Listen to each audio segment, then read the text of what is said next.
Ukraine's President Volodymyr Zelenskyy has renewed his call for faster arms shipments to his country.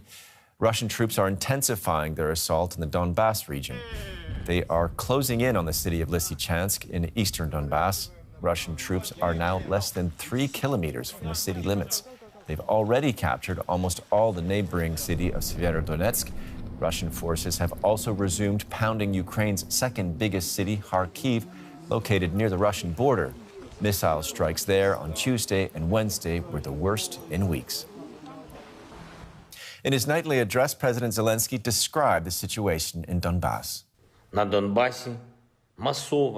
seeing massive air and artillery strikes in Donbas.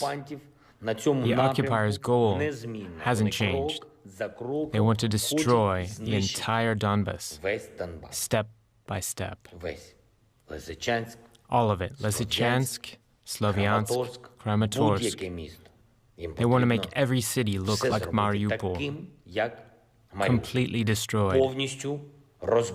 That's why we're repeating our call for the acceleration of arms deliveries to Ukraine. Earlier, I spoke to DW's Rebecca Ritters, who's in the Ukrainian capital, Kyiv.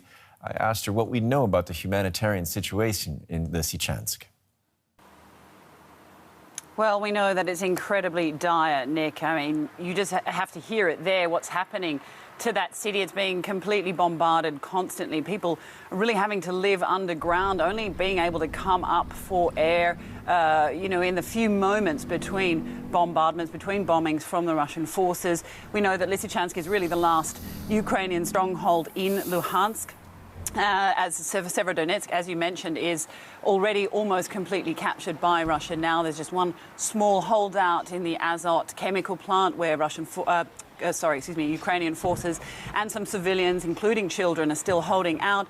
They're very unlikely to be able to get out without a complete ceasefire or humanitarian corridor. So the situation in that city also pretty dire. Now, Lysychansk lies on the other side of the river to Severodonetsk, and it has been being bombarded for weeks now. We know there are somewhere around 10,000 people out of 100,000 people still living there or trying to live, getting by. There's very little humanitarian aid being able to be brought in. They're struggling to find running water, drinking water. There's little medication. They're really running out of all supplies. They've been cut off from internet, from other utilities for weeks now. They have only getting very little access to information when people are managing to get in. We know that Russia is now encroaching on that city from a couple of sides, and they're also trying to strike the supply route into there, the Bakhmut road, which they are doing relatively successfully. I mean, Ukraine have been holding out. They've been doing quite a remarkable job considering how outgunned they are completely in this war. And as you said, calling desperately for more weapons to try and stop the Russian advancement. But at this stage, really doing all they can just to stop them coming. But yeah, for the civilians there, it's an incredibly tough situation. And Rebecca, just to come back to President Zelenskyy, we know he's been talking to European Union leaders about granting his country EU candidate status, and they're gathered in Brussels today to talk about that. Why is joining the bloc so important for Ukraine?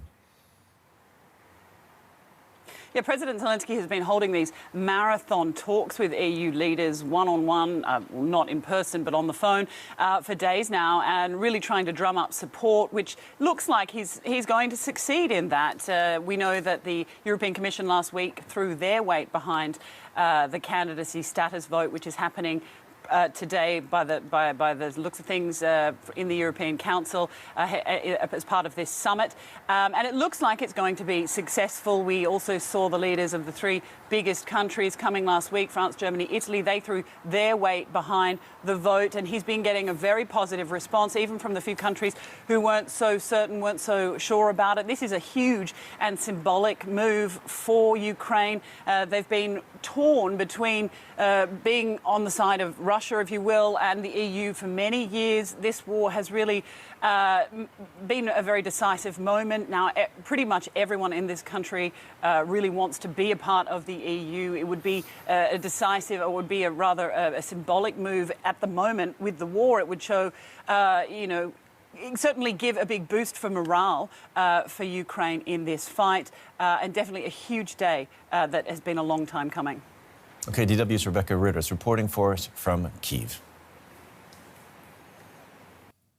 And as we just heard, European Union leaders are meeting today in Brussels. They're expected to grant Ukraine and Moldova official candidate status for membership in the Union. But the focus on Russia's neighbor, because of the war, has caused frustration among another group of countries who say their path to EU membership is taking far too long. Several Western Balkan states applied for candidacy years ago. Now they're demanding real progress, not just promises. German Chancellor Olaf Scholz being welcomed by Serbian President Aleksandar Vučić in Belgrade with a smile in mid-June. But this week, relations soured quickly. Vučić announced on Twitter Serbia, along with Albania and North Macedonia, considered skipping a long-planned meeting with their EU counterparts in Brussels in protest of their stalled membership bids. The three leaders backtracked shortly after, but the thread shows how high frustration is in the Western Balkans. Because despite summit after summit, they are still in the waiting room. Some in Brussels are concerned as well. We risk losing these people because we can already see that Russia, but also China, are trying to, to get a foot on the ground. That they're influencing the hearts and minds, as they say. The 6 Western Balkan states are at different stages on their way to join the EU. Albania, Bosnia and Herzegovina, Kosovo, Montenegro, North Macedonia, and Serbia. The most recent irritant is that EU country Bulgaria is blocking North Macedonia due to a language dispute. Other EU countries have raised additional concerns, such as rule of law and corruption. This is very difficult to root out, and this will take obviously time, but this is again EU support in this direction will be key. Some fear the Western Balkans could be left behind, with Ukraine and Moldova expected to be granted candidate status at this week's EU summit. But others say Russian aggression makes it even more important to bring all these countries under the EU umbrella. The costs of non-enlargement may be a lot higher because we could face bigger conflicts, we could face more wars, we could face more violence. The Western Balkan countries have already been in line for membership for more than a decade, and their hopes are not high that their decision to show up at yet another meeting will make a difference. And for more on this, I'm joined now by DW correspondent Barbara Vazel in Brussels. Barbara, before the actual summit, as we've been saying, EU leaders are meeting with the heads of government of the Western Balkan states who want to join. What's the purpose of the meeting?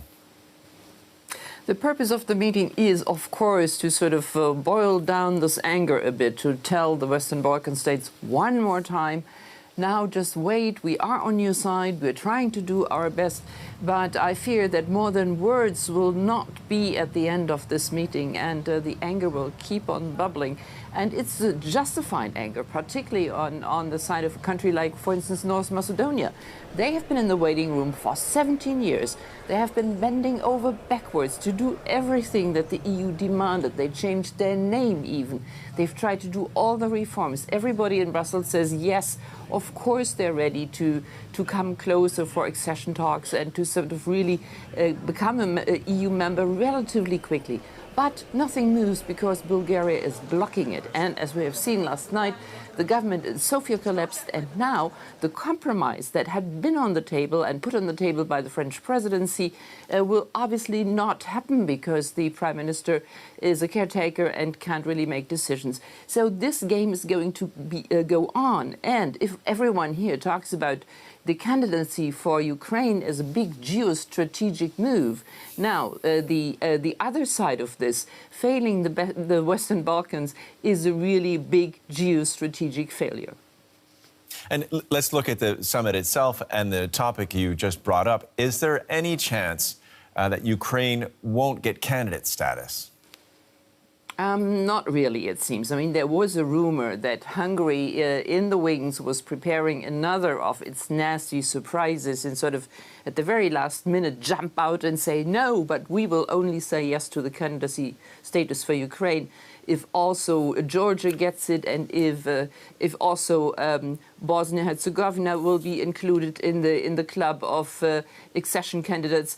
But probably it will not happen. We haven't heard any indications that they will really do it. It was probably just a threat to make people nervous. So this is, from all that we know, going to go across the stage this afternoon. Everyone talks about the winds of change, a big historical moment, because, yes, this is a country on the very outer eastern borders of Europe that will very firmly turn towards the European Union and say, yes, we want to become a member of your bloc, we want to turn towards the West, we turn our back to Russia under the circumstances. That is obviously very clear. Plus, we also do need your help, and we don't need your help only now with weapons and humanitarian support. We need your help in the future.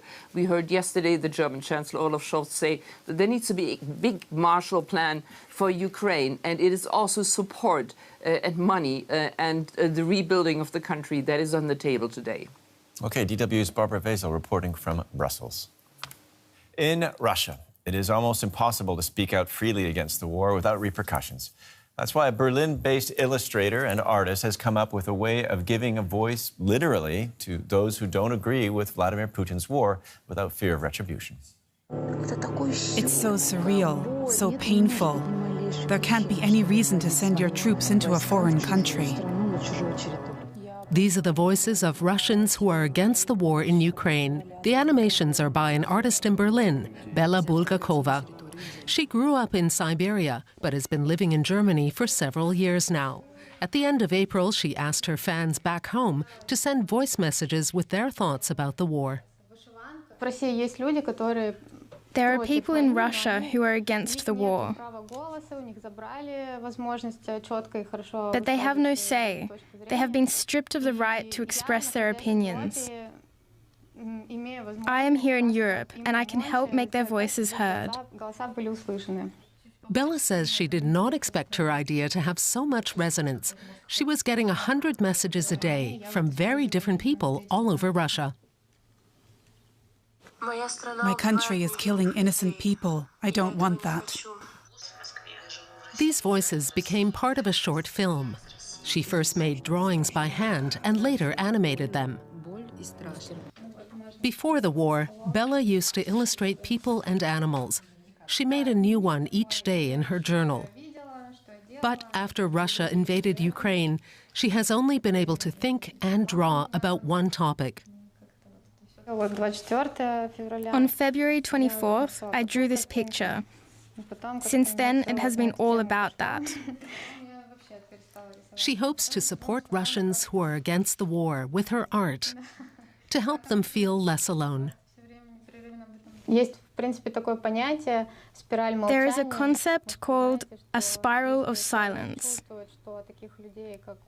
If a person feels that very few people like them exist, they are less likely to express their point of view. And with this film, I wanted to show that there are a lot of us, so that people might be less fearful and be able to speak out more. It took Bella less than a month to make her film, but she couldn't get in all the voices, so she will keep drawing to break through the oppressive silence in Russia about the war in Ukraine.